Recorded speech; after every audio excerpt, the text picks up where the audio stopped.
में जो विद्वान महान संस्कार जो बनने के लिए चाहते हैं वो ब्रह्म मुहूर्त में जगे।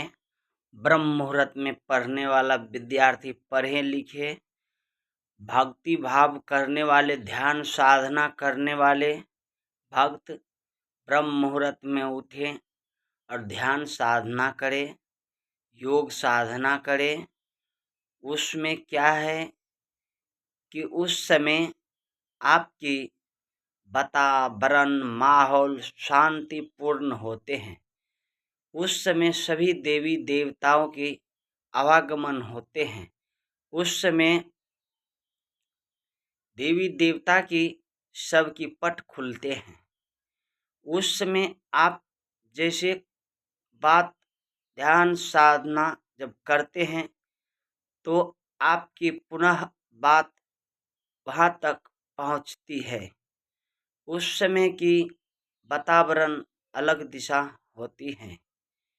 इससे विवेक बनते हैं, चरित्र बनते हैं। यही ब्रह्म मुहूर्त ध्यान साधना हमारे ऋषि महर्षि महान महान संत महान महान पुरुष की होते थे। वो परंपराया चलते आ रहे हैं। सूरज उदय होने से जो पहले जगते हैं, घर की सब सदस्य उसकी घर में लक्ष्मी माता की रहते हैं।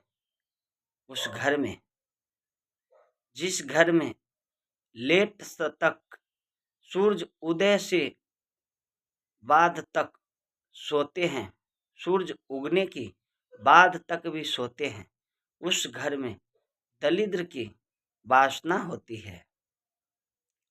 जो सो कर के जगते हैं बिस्तर पे, भगवान की चिंतन करें, गुरु की चिंतन करें और भागवत भजन करें, ध्यान साधना करें और अपना सोए हुए सेजिया पर से जब उतरते हैं नीचे तो माता धरती की प्रणाम करें, सूरज की नमस्कार करें, उसको सम्मान दें। जो जो चीज़ आपकी काम में आती हैं सबकी सम्मान करें, क्योंकि 24 घंटा में मनुष्य ऑक्सीजन लेते हैं तो 6 सिलेंडर की ऑक्सीजन लेते हैं। आप एक ऑक्सीजन खरीदने के लिए जाइएगा तो 2500 से लेकर के 3000, 4000, 5000 तक की एक ऑक्सीजन आपको डॉक्टर देगा।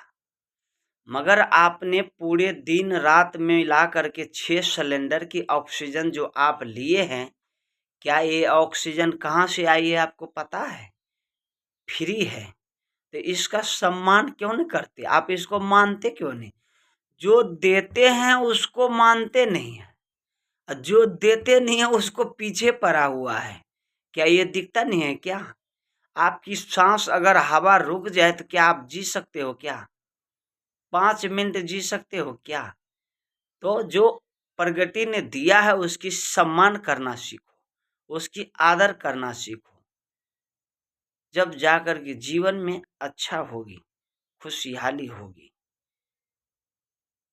और माता पिता की प्रातःकाल हमने रामायण में देखी है, पढ़े हैं कि चौपाई है राम भगवान की कि प्रातः काले उठे रघुनाथा, मात पिता गुरु नवावहि माथा।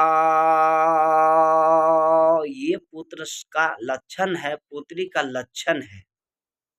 प्रातः काल उठे, माता पिता गुरु की वंदना, गुरु की बंदगी करे, प्रणाम करे। साहिब बंदगी, साहिब बंदगी, साहिब बंदगी, 3 बंदगी माता पिता गुरु की बंदगी होती है। 3 लोग 14 भवन में, गुरु से बरो न कोई। तीन लोग 14 भवन, गुरु से बरो न कोई। सबसे श्रेष्ठ गुरु को माना गया है, क्योंकि मात पिता जन्म देते हैं, गुरु ने ज्ञान देते हैं। जब गुरु का ज्ञान आते हैं तो जल गए राग दोष लोभ अहंकार,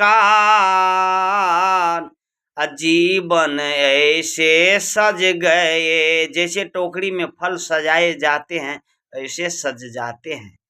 जैसे माता पिता जन्म दिए और जब कॉलेज में विद्यार्थी पढ़ने के लिए जाते हैं तो जज बन जाते हैं, पीएस बन जाते हैं, अफसर बड़े बड़े बन जाते हैं, तो उसकी सम्मान करते हैं।